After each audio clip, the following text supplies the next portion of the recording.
সম্মানিত ভিউয়ার্স, আসসালামু আলাইকুম ওয়া রাহমাতুল্লাহি ওয়া বারাকাতুহু।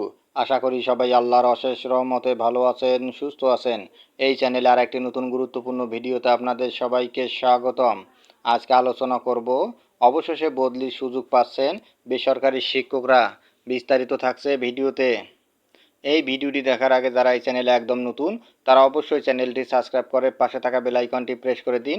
আর যারা ইতিমধ্যে সাবস্ক্রাইব করেছেন তাদেরকে জানাই অসংখ্য ধন্যবাদ। অবশেষে বদলির সুযোগ পাচ্ছেন বেসরকারি শিক্ষকরা।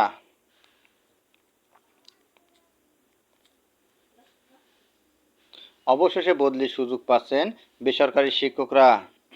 তবে শুধু বেসরকারি শিক্ষক নিবন্ধন ও প্রত্যয়ন কর্তৃপক্ষের এনটিআরসি এর সুপারিশ করা নিয়োগপ্রাপ্ত শিক্ষকরাই এ সুযোগ পাবেন। রবিবার 1 আগস্ট শিক্ষা মন্ত্রণালয়ের মাধ্যমিক ও উচ্চ শিক্ষা অধিদপ্তর বেসরকারি শিক্ষা প্রতিষ্ঠানে স্কুল ও কলেজ কর্মরত শিক্ষকদের পারস্পরিক বদলি সংক্রান্ত নীতিমালা 2024 জারি করে। বদলির সাধারণ শর্ত। 1.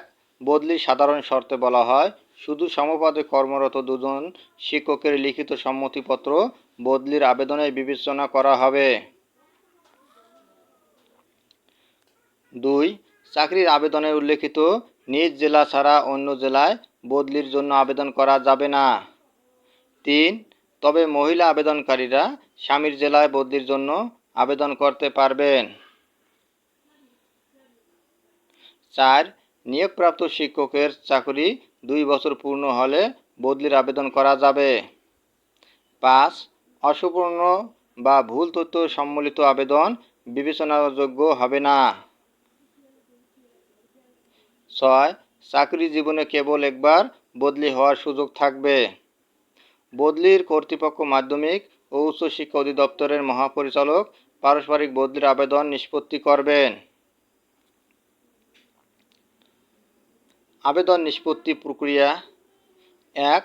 মাধ্যমিক ও উচ্চ শিক্ষা অধিদপ্তর সফটওয়্যার তৈরি ও অনলাইন আবেদনের ফরম্যাট নির্ধারণ করবে। 2. বদলির সমগ্র প্রক্রিয়া সফটওয়্যারের মাধ্যমে সম্পন্ন হবে। 3. প্রতি বছর 16 অক্টোবর থেকে 15 ডিসেম্বরের মধ্যে অনলাইনে পারস্পরিক বদলির জন্য আবেদন গ্রহণ করা হবে। 4. অনলাইনে প্রাপ্ত আবেদন প্রতি বছর 31 ডিসেম্বরের মধ্যে যাচাই বাছাই করে নিষ্পত্তি করতে হবে। 5. বদলিকৃত শিক্ষকদের ইন্ডেক্স আগের প্রতিষ্ঠান থেকে বর্তমান প্রতিষ্ঠানে অনলাইনে ট্রান্সফার করতে হবে। 6. বদলিকৃত শিক্ষকদের এমপিও ও অন্যান্য আর্থিক সুবিধাদি এবং জ্যেষ্ঠতার ধারাবাহিকতা আগের অবস্থায় বজায় থাকবে। বদলির আবেদন অধিকার হিসেবে দাবি করা যাবে না। বদলিকৃত শিক্ষকরা কোনো ধরনের টিএডিএ ভাতা পাবেন না। ধন্যবাদ জানিয়ে বিদায় নেওয়ার আগে আবার অনুরোধ জানাই, যদি ভিডিওটি ভালো লাগে এবং সর্বশেষ শিক্ষামূলক আপডেট ভিডিও পেতে চান তাহলে অবশ্যই চ্যানেলটি সাবস্ক্রাইব করুন। ধন্যবাদ সবাইকে।